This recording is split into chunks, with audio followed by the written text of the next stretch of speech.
सभापतिज्यू, हाम्रो उम्मेदवार उत्तमलाई गइसक्नु भएको छ। महासमितिका समितिका सदस्य वासुदेव, जिल्ला प्रवक्ता नेताजी, नगर सभापति रूपनजी, यहाँ उपस्थित हुनुभएका अत्यन्त अग्रज व्यक्तित्वहरू, महिला दिदीबहिनीहरू, युवा साथीहरू, सबैलाई नेपाली कांग्रेस जिल्ला समिति चितवनको पक्षबाट जय नेपालको न्यानो अभिवादन पठाउन चाहन्छु। जय नेपाल। हाम्रो उम्मेदवारले पनि आफ्नो कुरा राखिसक्नु भएको छ। थुप्रै वक्ता साथीहरूले पनि कुरा राखिसक्नु भएको छ। बोल्नुपर्ने कुरा खासै केही छैन। अहिले हामी जम्मा 3 दिन बाँकी छ।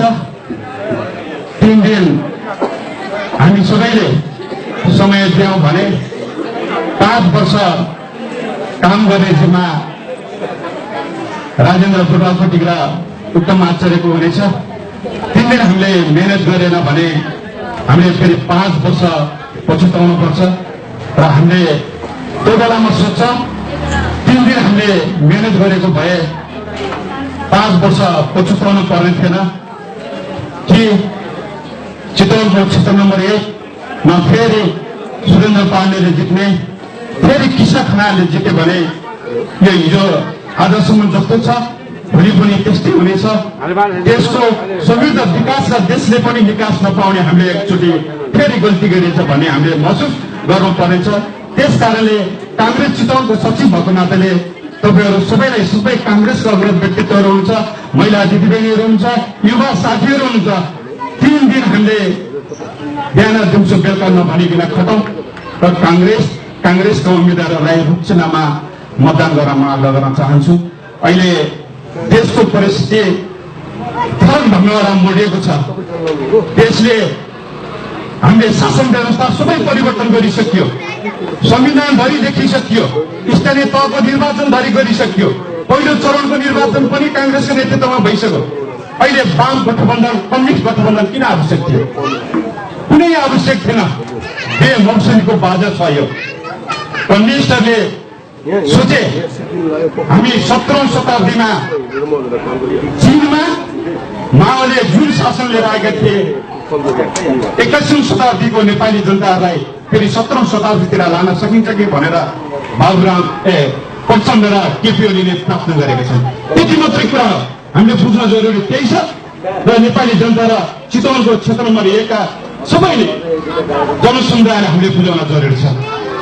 नभए अहिले वाम गठबन्धन कम्युनिस्ट गठबन्धनको कुनै आवश्यक होइन। नेपालमा हामीले 17औं शताब्दीमा चीनमा माओले जे गरे आज प्रचण्ड त्यही गर्न तयार छन्, केपी ओली पनि त्यही गर्न तयार छन्।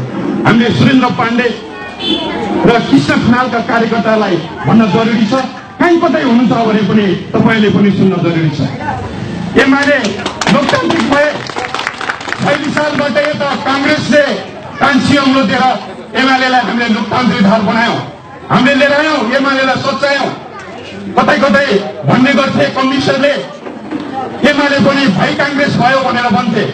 हामीले कांग्रेसै जस्तो बनाउन खोजेको एमालेलाई पनि, यहाँको सुरेन्द्र पाण्डे र कृष्ण खनाललाई पनि कांग्रेस जस्तै बनाउन खोजेको, लोकतान्त्रिक जस्तै बनाउन खोजेको, तर बनेनन्। उनीहरू फेरि फर्किए मूल बाटो, माओवादीसँग मिसिए। अब कम्युनिस्ट बन्दैछन्। कम्युनिस्ट भनेको कस्तो कम्युनिस्ट? माओ जस्तो जो चीनमा लाखौं लाख मान्छेहरूलाई जिम्दै मारेका थिए माओले चीनमा, जसले चाहिँ लोकतन्त्रको लागि प्रजातन्त्रको लागि अधिकार खोजिएको थियो। लाखौं लाख युवाहरूलाई सडकमै सुताएर डोजर लगाएर मारिएको थियो। केही व्यवस्थामा फर्के सुरेन्द्र पाण्डे र कृष्ण खनालहरू। त्यसकारणले उनीहरूलाई हामीले भोट राख्न भएन, सूर्यमा मतदान गर्न भएन। मेरो आग्रह त्यही नै छ। अब हामी 21औं शताब्दीको सचेत नागरिक हौं। हामीले चाहेको कुरा बोल्न पाउनुपर्छ, हामीले चाहेको शिक्षा पढ्न पाउनुपर्छ, हामीले आफूले चाहेको व्यवसाय हामीले गर्न पाउनुपर्छ। कांग्रेस त्यही लोकतन्त्रको लागि, त्यही स्वतन्त्रताको लागि 2003 सालबाट 2074 सालसम्म कांग्रेस लड्यो। तर कम्युनिस्टहरूले सधैँ त्यो कांग्रेसले ल्याएको अधिकारहरूलाई कुण्ठित गर्न खोज्यो।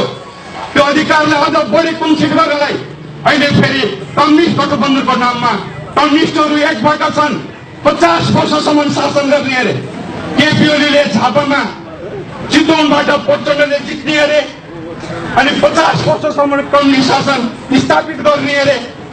जहाँ चाइनामा मान्छेले कुदाकर पाउरोटी खान नपाएर हङकङको नदीमा जिउँदै मर्यो भने हङकङ पुग्ने, जिउँदै रह्यो भने हङकङ पुग्ने, मर्यो भने मरियो भने त्यस्तो देशको व्यवस्था बनाउनलाई दुईटा कम्युनिस्टहरू मिलेका छन्। हामीले त्यो बुझेका छौँ, हामीले त्यो पढेको हो, तर हामीले कम्युनिस्ट व्यवस्था नेपालमा देखेनौँ, सुनेनौँ। तपाईँहरूले पनि देख्नु भएन, अध्यक्ष क्षेत्रहरू हुनुहुन्छ। हामीले हिटलरको पनि शासन सुन्यौँ मात्रै, हिटलरले जिउँदै मान्छेहरूलाई जलाएको इतिहास सुनियो हामीले। स्टालिनले पनि जिउँदै मान्छेहरूलाई मारेको कहानी सुनियो। प्रचण्ड पनि त्यही नै हुन्। उनले हिजो शासन सत्ता नगर्दै 70,000 मान्छेलाई मारिसके। कम्युनिस्टहरूले हिजो झापामा एमालेहरूले धर्ममा सुतेका बच्चाहरूलाई मारे। कांग्रेसले लोकतान्त्रिक बनाउन खोज्यो, हामीले माओवादीलाई पनि लोकतान्त्रिक बनाउन खोज्यो। माओवादीले नि कांग्रेसले स्थानीय तहको निर्वाचनमा अब हामीले एमालेलाई त लोकतान्त्रिक बनाइसक्यो, माओवादीलाई पनि अब हामीले लोकतान्त्रिक बनाउनु पर्छ भनेर स्थानीय तहको निर्वाचनमा हामीले गठबन्धन गर्यौं।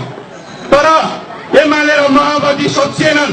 हाम्रो त पार्टीको जन्मदाता माओ नै हुन्, लेनिन नै हुन्, स्टालिन नै हुन्। त्यसकारणले हामी सचिनुहुन्न। हामीले सकिन्छ भने नेपाली जनतालाई निरङ्कुशमै राख्नुपर्छ, दोहोरेर राख्नुपर्छ। भएको शासन शक्ति स्रोत भनेको कम्युनिस्ट पार्टीमा हुनुपर्छ। कम्युनिस्ट पार्टीको मात्रै व्यक्ति यो मुलुकको राष्ट्रपति हुने, यो मुलुकको प्रधानमन्त्री हुने, राज्यको सबै निकायमा कम्युनिस्ट मात्रै हुने। कम्युनिस्ट बाहेक अरू पार्टीहरूलाई प्रतिबन्ध लगाउने। चाइनामा कुनै अरू पार्टी छ? जितेले हारे पनि कम्युनिस्ट पार्टीको राष्ट्रपति, प्रधानमन्त्री, मन्त्रीहरू सबै कम्युनिस्टहरू। त्यहाँ कुनै पार्टीहरू छैन। पार्टीहरू खोलियो भने पहिला बन्दुकको गोली खानुपर्छ। हामीले रुसमा पनि त्यही नै हो। हिजो लेनिनले त्यही नै गरे, जर्मनमा पनि त्यही नै गरे। अहिले विश्वमा 200 भन्दा बढी देशहरू छन् जहाँ 40 वटा देशमा कम्युनिस्ट व्यवस्था थियो। अहिले 7 वटा देशमा कम्युनिस्ट व्यवस्था छ। नेपाल पनि फेरि कम्युनिस्ट व्यवस्था लिएर आयो भने 8 वटा देश हुन्छ। विश्वमा 200 वटा देशहरूमा 7 वटा देश कम्युनिस्ट शासन भएको देश छ भने नेपाललाई पनि अब 8औं नम्बरमा पर्ने तयारी छ केपी र प्रचण्डहरूको। त्यसलाई सजग गर्न पनि लोकतन्त्रवादीहरू सबै एक ठाउँमा उभिन जरुरी छ। कम्युनिस्टलाई भन्न जरुरी छ देशको समृद्धि र विकासको लागि कांग्रेसको लोकतान्त्रिक गठबन्धनमा मत हाल्न जरुरी छ। किन भन्दा हाम्रो छोरा नातिको भविष्यको लागि पनि 74 सालमा हामीले रुखमा मतदान गरेन भने, कांग्रेसका उम्मेद्वारलाई जिताइएन भने हाम्रा छोरा नातिहरूले भोलि बन्नेछन्। नेपालमा पनि कम्युनिस्ट व्यवस्था आयो, 74 सालमा आयो। हाम्रो दाइहरूले, हाम्रो बुढाहरूले, हाम्रो दिदीहरूले त्यतिखेर किन कांग्रेसलाई मतदान गर्नु भएन? अहिले हामीले कम्युनिस्ट व्यवस्था भोग्नु पर्यो, अन्य अत्याचार भोग्नु पर्यो। हामीले चाहेको जीवन शैलीको काम गर्न पाइएन, चाहेको ठाउँमा हामीले पढ्न पाइएन, चाहेको व्यवसाय गर्न पाएन भने भोलि हाम्रो छोरा नातिहरूले पनि हामीलाई सराप दिन्छन्। त्यसकारण पनि 74 साल भनेको 21औं शताब्दी हो। 74 सालमा कांग्रेसका रोग चिन्हमा हामीले मतदान गर्न जरुरी छ। विकासको सन्दर्भमा केही छैन। अहिले यसो भने एमाले गर्दैको काम के हो? परिवर्तनको उपलब्धि भनेको के हो? माओवादीको उपलब्धि भनेको के हो? एमाले घोषणा गरेको के हो? केपी ओलीले घोषणा गरेको 6 महिनासम्म झलुङ्गे ट्रेनको सबै नेपालभरिबाट विस्थापित गर्छु, 20 बाटो बनाउँछु, झलुङ्गे पुलको त पुरै नेपालभरिबाट हटाउँछु भने कहीँ हट्यो? हामीले तपाईहरु हामी काठमाडौँ जाँदा देखेको छ, ट्विन जस्ताको जस्तै छ। केपी ओलीले ल्याएको नीति तथा कार्यक्रम त्यही थियो। कुनै एउटा रङ काम भएन। घर घरमा के अरे पाइप बिछाएर ग्यास चुलो कहीँ भयो? कहीँ भएको छैन। हावादानी गयो, हावाबाट बिजुली कहीँ भयो? कहीँ भएको छैन। यस्तो हावादानी बोल्ने हाम्रो वरिष्ठ नेता रामचन्द्र पौडेलले अस्ति देउगढीको कार्यक्रममा भन्नुभयो, केपी ओली भनेको न मार्क्सवाद हुन् न लेनिनवाद हुन्, उनी भनेका उग्रवादी हुन्। त्यति मात्रै हो, उत्पतनवाद हुन् केपी ओली भनेको। अहिले उनीसँग कुनै नेतृत्व छैन। उत्पतनवाद गर्ने, उत्पतन मात्रै कुरा गर्ने, देशको जिम्मेवार पार्टीको नेता भएको नाताले सधैँ उत्पतन गर्ने टुप्का हाल्ने मात्रै काम छ। प्रचण्डको पहिलो काम के? नेपाल सरकारमा गएको बेलामा प्रचण्डको पहिलो काम पशुपतिको भट्ट पुजारी चेन्ज गर्ने पहिलो काम प्रचण्डको। देशको प्रधानमन्त्रीले गर्ने काम भनेको पशुपतिको पुजारीलाई चेन्ज गर्ने, प्रधान सेनापति रूपमाण्ड कटुवाललाई फेर्ने र कम्युनिटीलाई लागू गर्ने, वर्तमान पूर्ण अथवा अहिलेको राष्ट्रपतिलाई सेनापति बनाउने कम्युनिजम लागू गर्ने। त्यो बाहेक कुन महत्त्वपूर्ण काम भयो? कांग्रेसको पालामा भएको कुराहरू तपाईलाई प्रत्येकलाई थाहा छ, मैले भन्नै पर्दैन। सबभन्दा पहिला हामीले बोल्ने स्वतन्त्रता कांग्रेसले ल्यायो। अहिले प्रचण्ड र बाबुरामले चलाइरहेका मोबाइलहरू दुईटा मोबाइल फोन उठाउ गर्नु कांग्रेसको नीतिले उहाँले प्रयोग गरिरहनु भएको छ। लाज छैन केपी ओली र प्रचण्डलाई कांग्रेसले दिएको मोबाइल प्रयोग गर्ने अनि कांग्रेसले गाडी गर्ने। अरुण तेस्रो जलविद्युत योजना जो नेपाल उज्यालो नेपाल हुँदै थियो, अरुण तेस्रो जस्तो योजनालाई एमाले बन्द गर्यो। त्यतिखेर तत्कालीन महासचिव माधव कुमार नेपालले वर्ल्ड ब्याङ्कलाई चिठी लेखे, त्यहाँ जैविक विविधता हुन्छ, त्यहाँको भ्यागुता मर्छ, त्यहाँको सर्प मर्छ अरे, त्यहाँको पानी सुकाउनु हुँदैन, अरुण तेस्रो बनाउनु हुँदैन। उहाँको तार्किक र लक्ष्य त्यस्तो थियो। अरुण तेस्रो मात्रै बनेको भए नेपालले भारतलाई बिजुली बेच्थ्यो, नेपाल भनेको उज्यालो नेपाल हुन्थ्यो। जुन ठुल्ठुला कम्पनीहरूबाट कांग्रेस सरकार हुँदाखेरि ठुल्ठुलो लगानी गर्ने, विदेशीहरूलाई लिएर आएर 17 साल नेपालमा भित्राउने, ठुल्ठुला उद्योग धन्दाहरू चलाउने काम कांग्रेसले गर्ने। एमाले र माओवादीले मजदुरलाई उचाल्ने, मजदुरको नाममा युनियन खडा गर्ने, त्यसलाई आन्दोलन गर्ने, कम्पनीहरू टाँट पटाउने काम कम्युनिस्टहरूले गरे। यहाँ औद्योगिक क्षेत्र घोषणा गर्ने कांग्रेसको नेता नमिराज जोशी उद्योग मन्त्री हुँदा स्थापना गर्ने भएको छ। अहिले सुरेन्द्र पाण्डेले मैले गरेको भनेर भाषण गर्दै हिँडेछ। मन्त्री कांग्रेसको नमिराज जोशी उहाँले स्थापना गर्न लाग्नु भएको छ कांग्रेस चितवनको पहलमा। काम गर्ने सुरेन्द्र पाण्डेले। सुरेन्द्र पाण्डे म अस्ति 1 नम्बर जाँदै थिएँ, यहाँ भाषण गर्दै रहेछन्। 1 नम्बरको सबै बाटो पिच भयो, अब म साबितमा 2 नम्बर आएर सबै बाटो पिच गर्दैछु भनेर भाषण गर्दै रहेछन्। म जाँदै थिएँ 1 नम्बर, कहाँ बाटो पिच गरेछन् भनेर हेरेको उहाँ जस्ताको जस्तै रहेछ। सबै पैसाहरू आइएनजिओमा दिएर आफ्नै पार्टी आफ्नै स्रोतमा केन्द्रित गर्ने सुरेन्द्र पाण्डेसँग कुनै काम कम्युनिस्टहरू भनेकोसँग कुनै विकासको काम नगरौँ। गरिबलाई सधैँ गरिबलाई बनाइ राख्ने हो, सुकुम्बासीलाई सधैँ सुकुम्बासी बनाइराख्यो भने कम्युनिस्ट पार्टीहरू मौलाउँछन्। कांग्रेस त सुकुम्बासीलाई धनी बनाउन चाहन्छ। हामी धनी मान्छेहरूको पार्टी बन्न कांग्रेस चाहन्छ। दावाका साथ म भन्न चाहन्छु, सुकुम्बासीलाई पनि लाभ पूर्जा दिने कांग्रेसको नीति हो, सुकुम्बासीलाई धनी बनाउने कांग्रेसको नीति हो।